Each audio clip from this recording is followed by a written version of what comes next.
parte semana 2 com Jesus.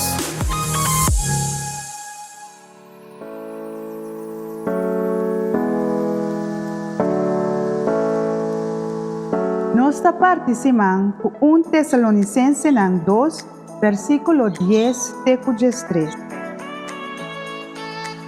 Vosso e Deus está testigo por nossa maneira de tratar vosso, o abini na fé, tabata puro, correto e irreprochável. Vosso sa também com nós tabata para cada de vosso, maneira tata tapa suyo. Nossa anima e curachar cada de vosso e a pedir vosso seriamente para riba vida digno de vista de Deus. E sunco te chama vosso padrenta do reino glorioso.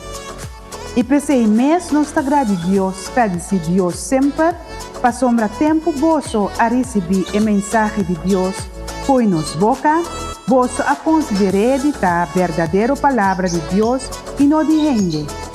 A palavra de Deus está dando resultado de vida de vosso puta creyente.